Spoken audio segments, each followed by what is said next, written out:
Hey folks, Doug Blake with Body Design University. In this video, I want to take you into chapter 9 and talk about training volume. It's one of the most overlooked variables that can be used. Not that it's overlooked in general. Generally, it's going to be used by trainers in some way, shape, or form. But I mean overlooked as to its value as a gauge for how to progress people through a training program. Normally, and by the way, I'm on page 378 here in chapter 9. Generally, what we'll do is we'll, appropriately, by the way, we'll get into training intensity as one of the more important variables to consider. We'll even look at training tempo, which is going to guide you on what the actual goal is for a client. So endurance versus power strength. So those are kind of the two extremes, right? So if you're looking for muscle endurance, we're generally going to look for higher repetitions with less rest time in between the particular sets that you're doing. Power tends to demand, or strength tends to demand, that you take more rest time to allow for the appropriate recovery of the fast twitch muscle fibers from one set to the other, and that should help develop strength. And then hypertrophy sort of in the middle. But the reason this is important, because I've had some students ask me questions related to, well, why would we use one of the two, not recommendations, but the one of the two ways that ACE is telling you you could record training volume. This is not specific to ACE. This is a standard way, or standard two ways that we can look at monitoring and then progressing training programs using volume. The two ways to do it is to calculate volume based on just the total number of repetitions performed. In other words, number of sets times number of reps. So when I say total number of reps, I'm talking about all the sets you've done. Now, here's the interesting thing, and this is why it can be very valuable when you're training people, is you can actually subdivide this into, and I'll go with the first one here at the bottom of page 378, the repetition volume calculation. So volume, total volume, right? We're talking about measuring the total volume of the work that was performed, is the number of sets. So if you did 3 sets of 10, that's a volume of 30 total repetitions, right? 3 sets, 10 reps, 30 reps. And they put in parentheses for either the muscle group or the session. And this is where you can subdivide in multiple ways this way of measuring total volume. In other words, it's not a bad idea to measure total volume of your actual workout. So if I'm doing a full body workout and I'm training all my major muscle groups, and I want to know my total volume, that can actually be really, really helpful, because sometimes, and I've seen this happen any number of times, but sometimes the total volume of work that you perform, the total number of repetitions that were performed throughout the entire workout, whether that workout was 30 minutes, an hour, or even longer, that could be a good indicator of why your client, just as a for instance, gets sick and overtrains. Okay, it could be there's just too much work being performed throughout the entire workout. In other words, again, I'm doing a full body workout: quads, hamstrings, glutes, pecs, back, deltoids, biceps, triceps, and I'm totaling up the total amount of repetitions that were performed. Again, it doesn't matter what the exercises were per se. It's just the fact that I did all of these muscle groups. I did maybe 2, maybe 3 sets for each exercise for each of these muscle groups. Just do the arithmetic. Quads, let's just do it this way: quads, hams, back, pecs, delts, biceps, triceps. 7 muscle groups. Okay.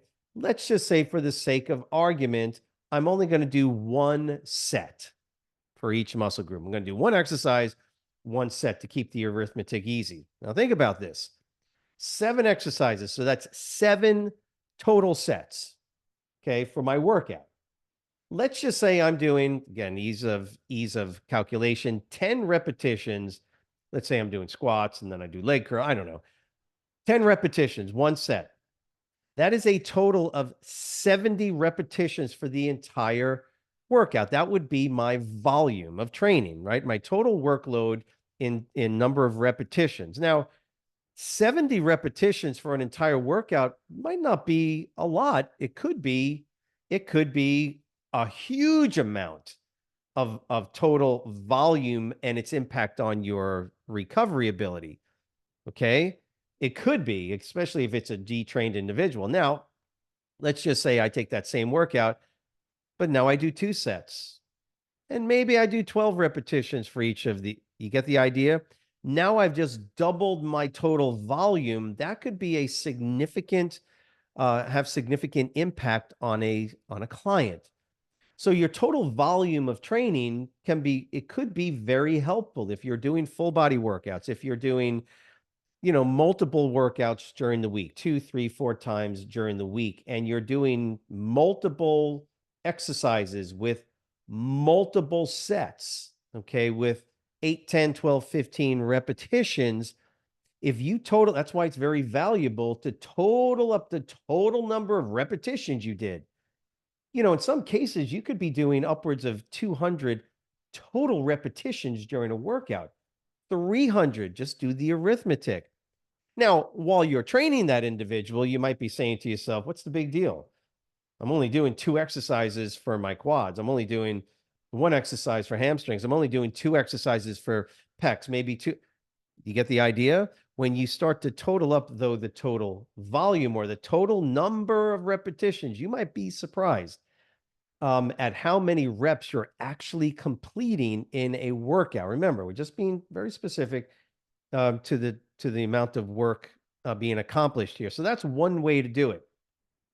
So knowing the total amount of repetitions can be valuable. And I just gave you one example of why, because, maybe your client is overtraining or they're getting sick or they're very sore, whatever the case is. It could be related to just the total amount of volume that you did in the workout. Now, on the other hand, we can also look at the training volume for the muscle group. If I'm doing a 3-day split, upper body, split with push, pull, and then legs, say on the last day of the week that I'm training, I could just look at the total volume of training on my pecs, just as a for instance. And that could be very valuable as well, because if I'm doing 3 exercises, 3 sets for whatever, right? Say 3 exercises, 3 sets each, that's already 9 sets, and I'm doing 10 to 12 reps. Do you see what just happened? I'm at 90 plus total repetitions just for one muscle group. This could be significantly problematic for a client. And it depends on the amount of resistance that you're using and rest time. But the focus on volume gives you a sort of a structure, a basis with which to make determinations as to whether or not you're training too hard, i.e., the total amount of workload, that the total amount of work you're performing is too much, or maybe it's not enough. So again, there's an importance to training volume that goes just beyond the fact that you're training your pecs, for instance, for 20 minutes. Again, it's not the amount of time you're spending that you really want to be tracking when we're talking about volume. It is a very targeted, specific number. How many total repetitions did you do for your entire workout or just for a particular muscle group in this case? Now, the next way that ACE gives you to kind of look at monitoring training volume is using the load volume calculator. Now, I'll be honest with you, I never use this except for one type of athlete, and that's generally going to be power lifters. Never used it for competitive bodybuilders. Never used load volume unless I'm dealing with an individual that's really cued in to their total amount of poundage that they need to be using on a regular basis through their training programs in their particular training phase that they're in. So in this case, it's generally going to be a power lifter, and I'm generally going to try and progress up to total volume being higher based on not just reps and sets, but also on the amount of load that they're using. Again, it's not the only way you're going to help and train people. It's just one variable that you could use as a method for progressing individuals through a training program.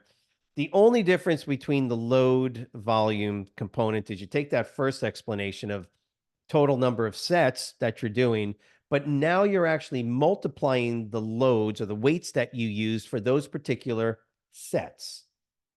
Okay.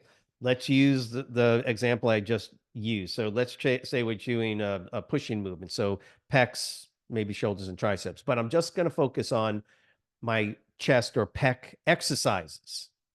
And so what I'm going to do is I'm going to, let's just say we're doing one chest exercise, bench press, and I'm using 200 pounds for 3 sets of 10 repetitions. Let's say that's what I accomplish.